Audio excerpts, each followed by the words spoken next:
We know there are challenges for employers in the market. From market trends to interviews with industry leaders, let us be your trusted advisor as we explore the Benefit Summary, presented by Genesis Health, with your host, Matt Monahan. All right, man. George, thanks for being here. Appreciate you making the trip uptown. Looking forward to talking through today. I guess I'd love to start off, like, maybe if you could just tell us a little about yourself, your background, even any personal history you want to share. That'd be awesome. Yeah, absolutely, and thanks for having me. So background, I grew up in Bermuda, the tiny little island in the Atlantic. Went to university in the UK and worked in the public sector as a health economist for about 10 years before moving to the US. Did an MBA here.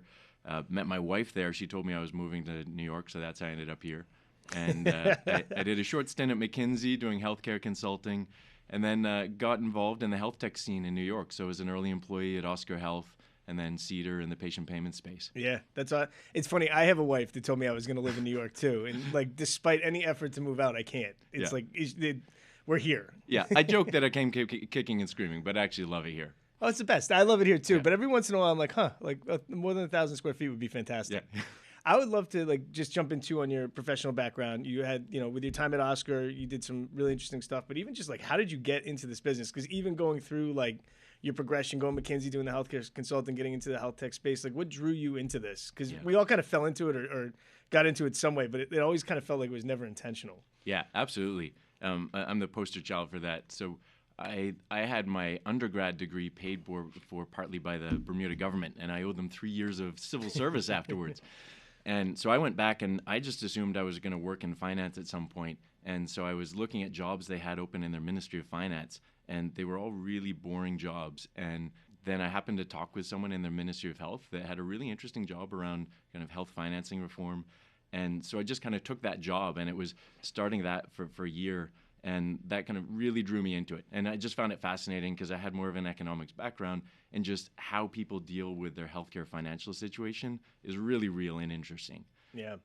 So then when I moved to the US, that was my first interaction with a system where I couldn't just walk in and get care. And the healthcare financial aspect was really a personal financial management aspect. So I've always been super interested in that. That's what initially drew me to Oscar, because we had this really consumer-centric model, and we're figuring out how people better interact with their healthcare.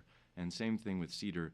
But I always felt like we were scratching the surface on how people manage their finances in healthcare on a long-term basis and how they plan. Yeah. Well, I think that's one of the things that I found really challenging in this, is that people don't really understand this. Yeah. And even as a user, right? Take what we do for a living, going out and being like, oh, what does this mean to my plan? You have to go look at a plan document. You have to think about it. It's not it comes naturally because we do it. But if we have to even process it and give it the amount of thought we give, I can only imagine what somebody's parent is trying to figure out, or someone's child, or just someone who's not in this world. And then it's interesting because from your time at Oxford, you went up against some really, really old players. I mean, between Aetna and Cigna, we had talked about, but they're hundreds of years old. When you trace them back to their beginning, 1853 in the 1700s with Cigna, going all the way back on their lineage, and even UHC's 50 plus years old. So how is it building a brand that's going to go compete against those guys, and then trying to launch in each of the states, and then trying to contract with the same facilities that are, contracted with them on probably more advantaged contracts just based on their size and breadth? Yeah, it was tough. It was not an easy thing. I mean, the biggest thing is we had one major advantage, which was that we were a mission-driven company that attracted some really phenomenal talent. And when you start with that, then any problem or challenge is surmountable suddenly. So that's the key point and a key takeaway I had from working at that company, that if you can get the right people and they really care about the problem, then you can figure out how to solve it. But the way I think about how we tackled it is, it was just baby steps. So, when I was there, one of the early things I was doing was setting up distribution partnerships and channel partnerships. And I used to go out and I had to have conversations, and these folks would be like, I have no idea who you are. Who is Oscar? Are you Oscar? What is this thing? They didn't know the brand. They didn't trust it. Yeah. So some of that was kind of picking your evangelists early that were willing to take a bet. And then later on, as we started getting a little bit more traction, things started to shift around, and I'd started having people inbound calling me saying, hey, how can we set up a partnership? I think a lot of that was the same with thinking about networks and setting those up. It was finding kind of early providers and health systems that were really willing to take a bet that we could convince with a very personal pitch. And then over time, as we proved out the model, that was able to scale. Yeah. I think building on a tech stack too, right? That's not some legacy, layer and layer and layer of old system on top of old system. That's the other thing. When I think about now, the number of Oscar alum who have gone off and started companies in the healthcare space, it's astounding. And I think a lot of it is that we all got this confidence with Oscar that you can really take this thing and build it from the ground up. Yeah. And if you can build a health insurance company from the ground up, you can build pretty much anything from the ground up. And it's funny because I think, having worked with a number of those people, I think what's really interesting is everybody attacked a different part of it. So, you have the healthcare build, and, Oscar has now created the scale and can continue to compete and is doing some really innovative stuff. But the people who left have found the different niches that they saw within all the different problem sets that are, make up our healthcare system. So was there any of the headwinds or tailwinds that you saw that led you to then towards Budgie, or was there, what was that made you want to start that? Yeah, absolutely. So for me, it was that as the insurer, when we started out, we were heavily focused on selling direct to consumer, and we de facto were looking to cut out brokers from the process. And we learned very early on that just doesn't work. And the reason is because we had a really good insurance product, but what we didn't have was a great personal relationship to independently look at a whole bunch of different options and help people navigate that system. So I was always really interested about how that worked. And my big learning from that I've kind of taken to Budgie is, there are things that you can be really good at and you can build and go out and share those with the world and let people understand that expertise. Yeah. But for the things that you don't have as an inherent capability, you've got to listen and learn and work with partners on that. And we learned that as we went along. I hope I've taken that learning and started off with it as a strategy. Yeah, I think the partnership is interesting because be really good at something and then let somebody else who's really good at something else support you is a really strong message. So as a founder though, and every founder I've met has had some really good stories to what led them to start their company, whether it was experience, a series of experiences. Was there anything in your time at Oscar or otherwise that led you to saying we need this in the marketplace this is why we need Budgie? And then it's probably we should just kind of outline what Budgie is. Yeah. That would help too. So everyone's the hell is this? Yeah.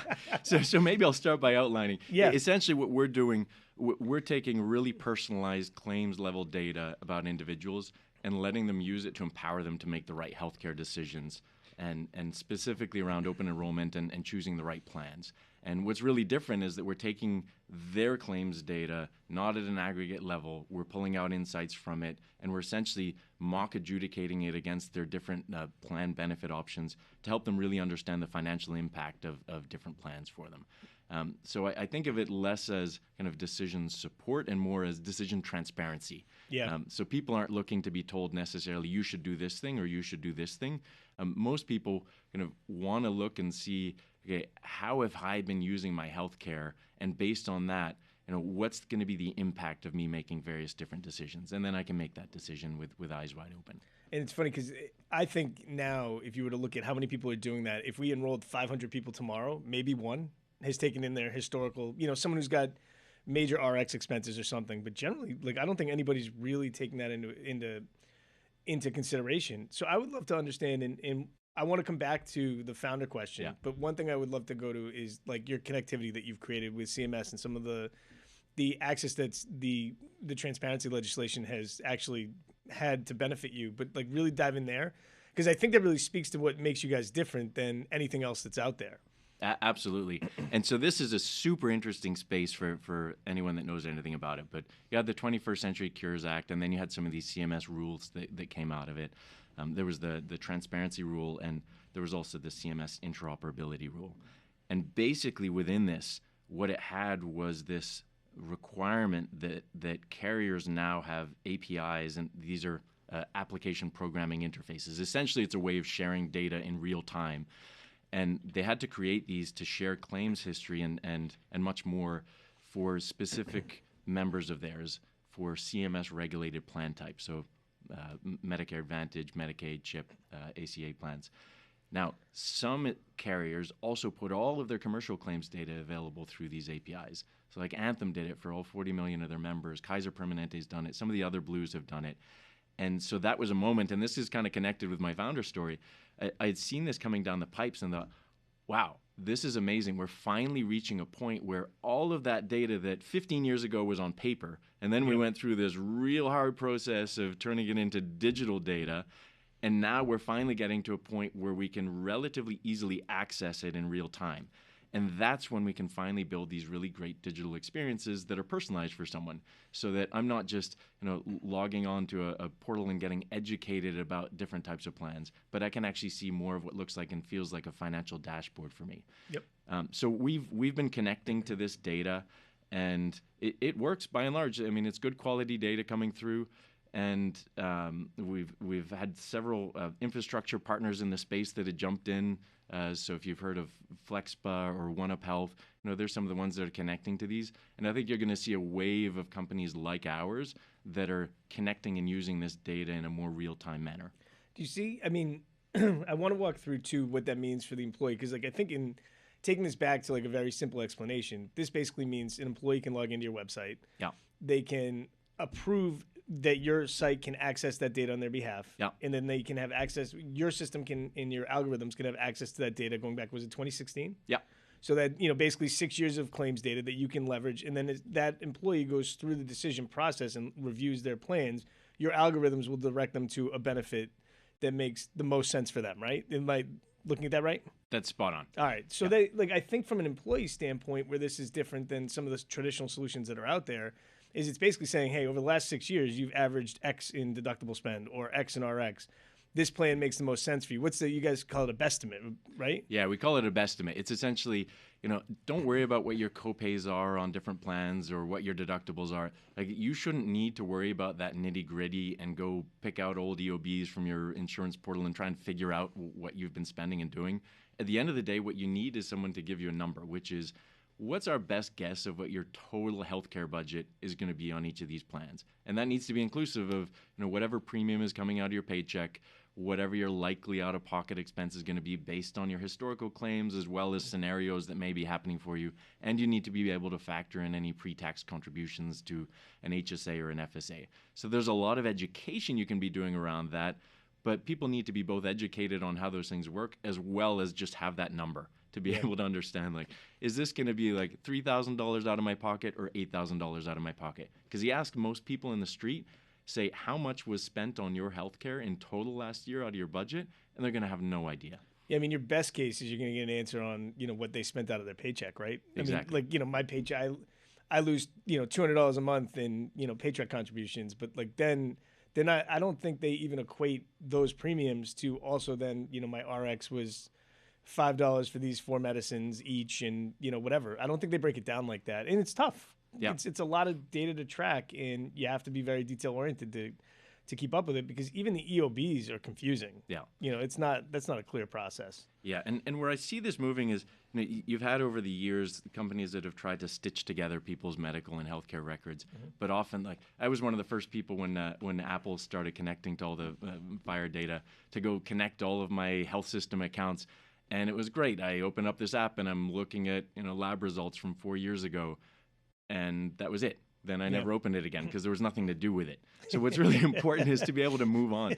So I kind of think of it the same way that if you have you probably have a banking app that you use. 10, 15 years ago when these things were first being developed, you used to open it up and it'd be like, here's your balance, and be like, great, I could have checked that at an ATM.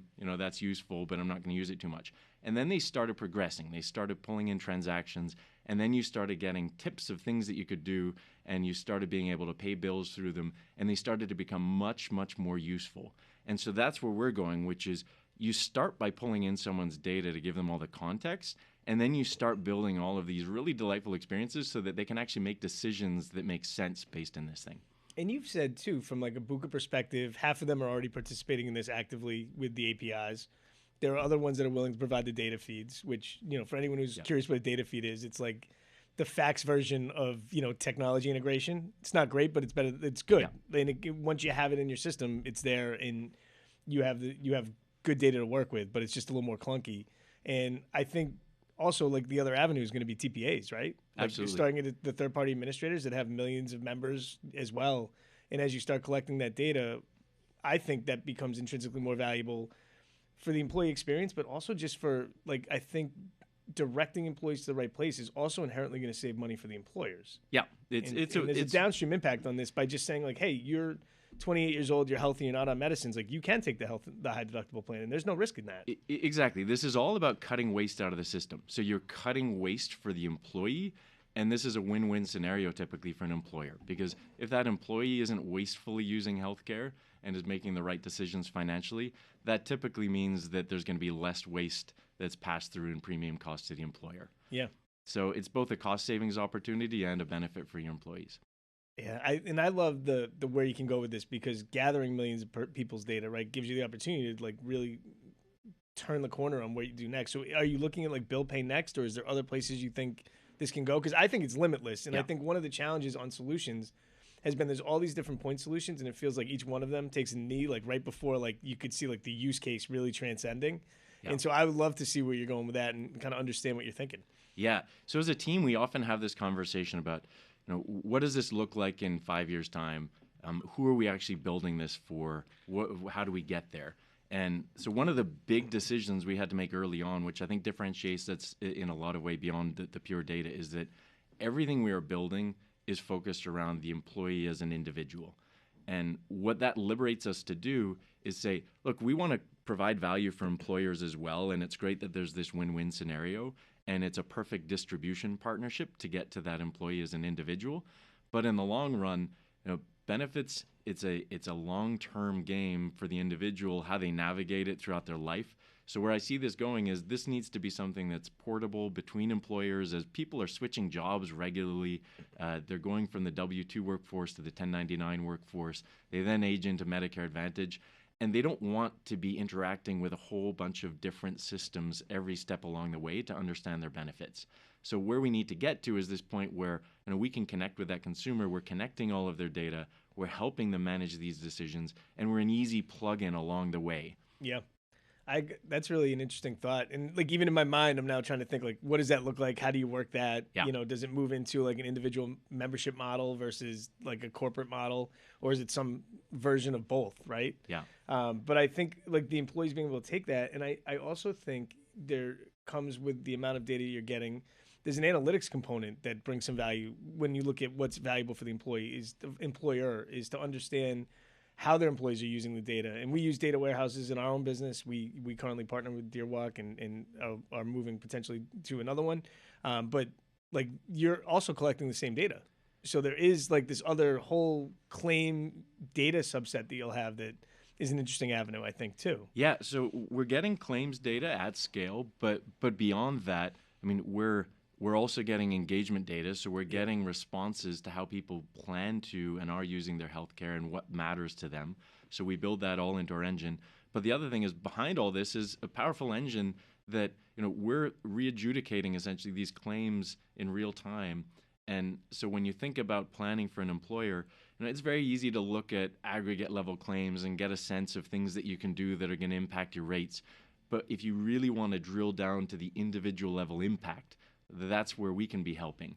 And so that's the conversation that we've had where we've launched with employers, where we then go back to the broker and we say, look, you've been having a conversation with this group about what you can be doing around your benefits. And we can take that, we can look at different design permutations, contribution strategies, and then we can give you a readout of, in practice, how is this going to impact the employees at that group?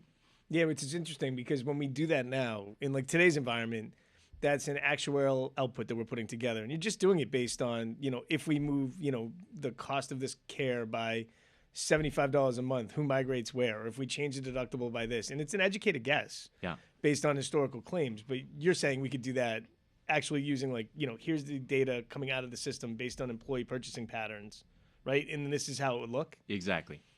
And where I think this gets really interesting is when you think about that conversation with the head of benefits, you may have a real cost savings opportunity by introducing a narrow network option. And you might come to them and say, well, there's going to be about a 90% or 92% match from a disruption basis here.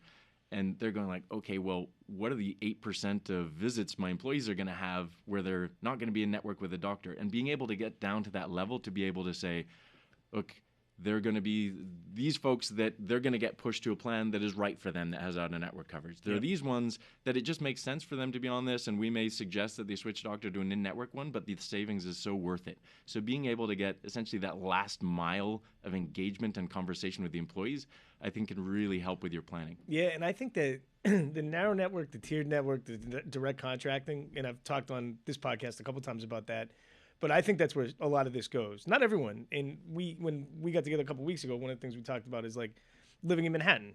I don't want to walk across Mount Sinai's campus to go to my narrow network at NYU because I lose so much inconvenience and time. Yeah, but I also don't care if a hospital on East Long Island is in network for me. Yeah, it doesn't matter. So I think there's a lot of this, which is there's an educational component that like the traditional enrollment meeting couldn't cover. Like you just couldn't. I mean, that is like the worst medium of communication. Go in, sit in a room, nobody wants to be there. They have a benefit summary in their hand and you go through it. And it's just not that interesting. It's really challenging.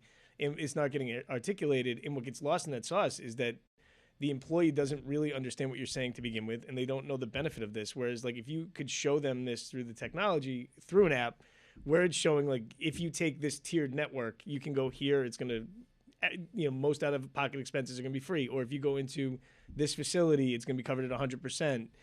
Through the narrow network, or you use this center of excellence. That's the layer that I think this brings. And I think being able to do that with the visual of dollars versus an avatar is a major change in what's been happening, at least going back to 2010. Yeah. So there's a lot of stuff out there like the Microsoft Paperclip, which, we all used to just click, thank you, go away. Where this really absolutely matters. I haven't thought about that in a long time. Because it probably popped up once and you're like, oh, let me try this. Oh, it's useless. Thank you, Microsoft. I wonder if it's still around anywhere. It's probably on my mom's computer. Exactly. But people don't want to spend 3 days learning about how the healthcare system works every time they need to make a decision. And that's essentially what you're asking in these meetings, which is like you've got to understand how this product works, how the network works, how it relates back to your care. And you're not going to have confidence making decisions in that scenario. So you need to have it at that really personal level where you can say, look, we can provide education all day long, but what matters to you is to know these are your risks if you're taking this plan or taking this benefit. This is how much you could potentially save by being on this one, and it's based on your data, not just like people like you. Yeah, well, we give people 2% of a year to make a decision on a financial component that is one of their top 5 expenses. Yeah, and we say here's your window. We are going to give you 2 weeks to talk it through with your significant other or to think about it.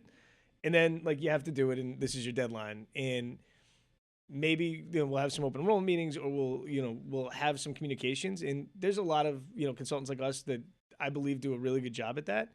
But it's still, I think, from an experience standpoint, it's a big ask for someone to be master this, understand it, and know that this could cost you anywhere from $4,000 to $10,000 a year. Yeah. And out-of-pocket expenses. It's a big ask, and most people just don't have the bandwidth to understand it. They just look at it I'll just sign up. I have healthcare, check. And that's the wrong box to check. It really needs to be I have the plan that's going to protect me best from this list of things that I'm dealing with on a day-to-day basis. Yeah. And throw in there that, we're people that are really educated in this space that are probably earning above the median salary in the U.S.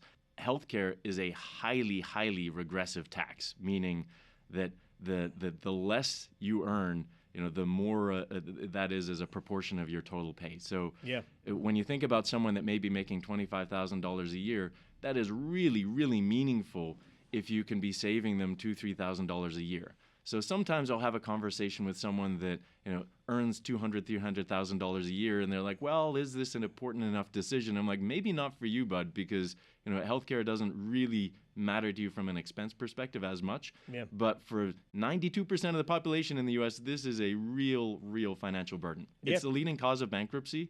And that's only going to get worse as healthcare prices increase and employers are stuck in this, between a rock and a hard place where they're getting these increases and they have to pass them down to their employees. Well, costs have increased, 50% since, going back to 2001, just based on, a Kaiser study, right? Just compounded trend, going all the way through. And so it's it's not sustainable. And I agree with you. I feel for those people that we're just saying like, all right, come off whatever you're doing, learn this, and then make that decision. So supporting them is inherently important. And I do believe, though, that this isn't like an investment that the employer is making in just, you know, we're going to do this because it's just the right thing for the employee. Like there is a benefit financially for them. Yep. But it's also like, you know, we talk about there's all those other things that, you know, presenteeism, absenteeism that are led through like different stresses and stressors in life. And the financial component of that across the United States is one of the major ones.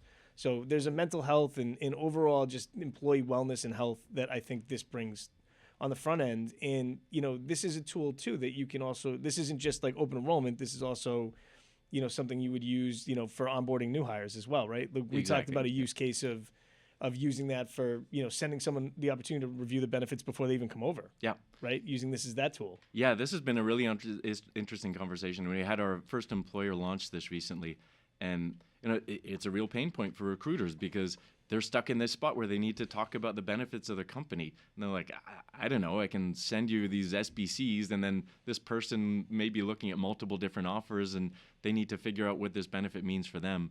So we've created this in a way where in that email, a recruiter can just send a link with the plans loaded, and then that prospect or candidate can look at it and understand what the financial implication is going to be for them, which I think is really powerful, particularly if you're an employer that's offering, you know, good benefits. You often don't get credit for the value of those benefits. I've had this conversation all the time as well with heads of benefits where they'll say, you know, look, we have really, really valuable benefits. We've made some changes this year, and our costs have gone way up because of the value we're providing to our employees, and they just don't understand it. They don't see it.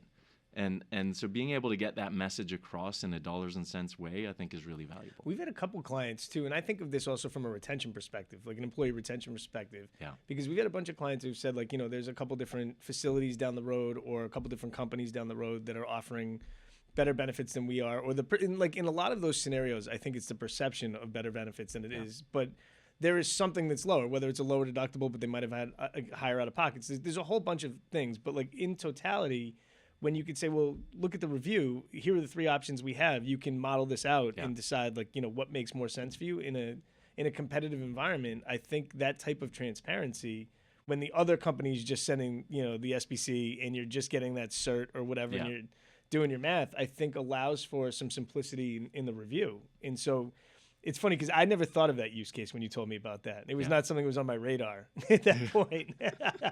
But I find it doesn't surprise me that there is an opportunity there.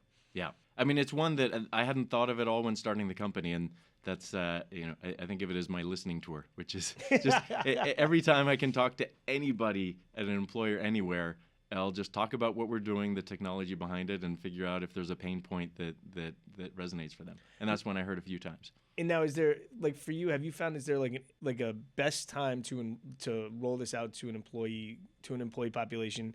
Is it around open enrollment? Is it before open enrollment? Is it 6 months out? What do you see is like the way to do this, like from a best practice standpoint so far? Yeah, from a best practice, I think there's a lot of value in rolling out several months in advance, because then we can do all of the you know, placement in your employee handbook and materials and get that out of the way when you're not right in the midst of open enrollment. So I think there's some value there, and it just means we've got it all set up. And then when you get to open enrollment, you know, we've already got the claims feeds and everything set up. So of course, you know, these types of things tend to be more top of mind when, you know, many employers are just in their couple months leading up to open enrollment. So, you know, we turn around fast, and depending on, you know, the carrier, we can have this thing set up in a couple of days. Because of the way we're connecting to the data.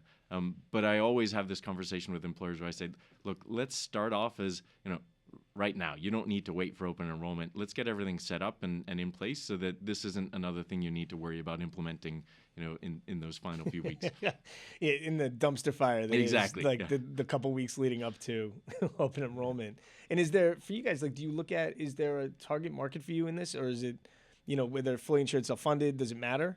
In your mind? It doesn't matter if they're fully insured or self-funded. And the way I think about this is that our target is primarily, you know, how does the employee interact with their benefits? And when you think about the typical employee, do they have any idea whether their employer is self-funded or not? Care. They have no idea. They don't care. So where it does tend to resonate, I'd say a little more around mid-market. Just in terms of size, that's when you're starting to get a little bit more complexity in your benefits, and you really want tools that are kind of easy to implement and quickly pass on to your employees. So we definitely have a good space there, but we can certainly work up and down from there. Yeah, I would say, middle market is probably it's also where you have an HR team that has the least amount of staff, the least amount of support, normally. And so to me, that's a logical space. But from a use case standpoint, what I always say is just because you fall in a certain segment as an employer, or really as an employee, your employees are the same people. Exactly. We all worked at big company. You were at McKinsey. Yeah. I spent time at Aetna. I think the same when I was at Aetna that I do now when I'm at Genesis. It's just, the size of the company you're at is different. So it doesn't. People still need the support. Yeah. So it's absolutely. That's where it's kind of funny, but I agree. To me, from a product standpoint, this can be done on a phone, right?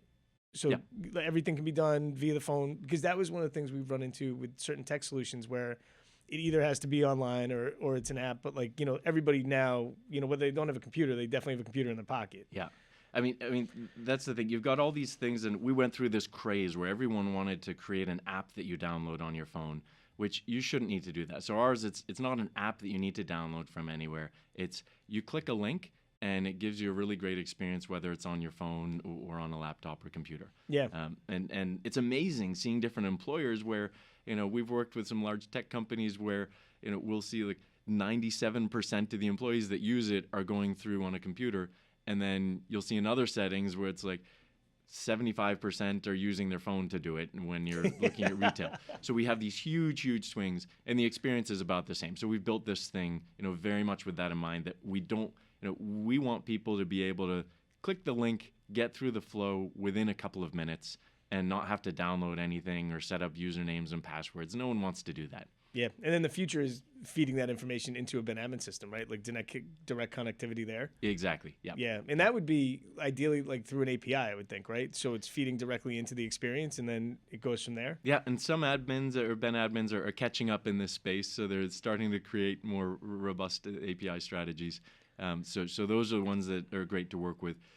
At the moment, for ones that don't, we just sit as a link that you can paste within their enrollment module. So it's still very easy. That there's no kind of tech integration that we need to do. Yeah. But certainly for ones that are more open to it and a little bit further along in their own tech strategy, then we're definitely integrating further. Well, we're at a place in our business now, I think in healthcare in general, that half the industry could spell API now. Yeah.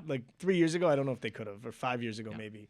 But that's changed significantly. Yeah, but that's also why I made a point of saying what it is. Again, it's application programming interface, and it's essentially a way of sharing data in real time quite flexibly versus what the entire industry has been built on, where we send imagine the equivalent of sending someone an Excel spreadsheet by email once a day, but just through a more automated system. Yeah, that gets us out of the SFTP world. Exactly. Which I will not miss. Yeah. After learning what it was and then having to live in it. So it certainly has its uses, but at an individual level, when you're trying to create a really great consumer experience with real-time data, that's not where we want to be. No, and I won't miss those days. Yeah. So, George, I would love, as we wrap this up, is there anything you'd like to leave us with, just on thoughts on Budgie or whatever? I really appreciate you coming up. This was awesome. So I really enjoyed this, and I've enjoyed our conversations in general. I did maybe harping back for a moment when I said one of the learnings I had from Oscar was figuring out what your real strengths are, and then figuring out where to partner and where to listen. And if there's one thing that I've really learned over this experience, there's a lot of listening that has been helpful for me in terms of understanding about how people think about and engage with their benefits. One area where I'm becoming much more vocal and pushing back is there is this, I've heard over and over again, this pushback that, you're never going to get the claims data. Carriers aren't going to share it. Employers aren't going to be able to get it. And that was true a few years ago. That was absolutely true, and I understand where that sentiment comes from. But it is also the biggest thing that I push back on now, where employers are getting smarter about pushing back through ERISA to get access to their claims data. We've had the Medicare Blue Button and access to Medicare claims data.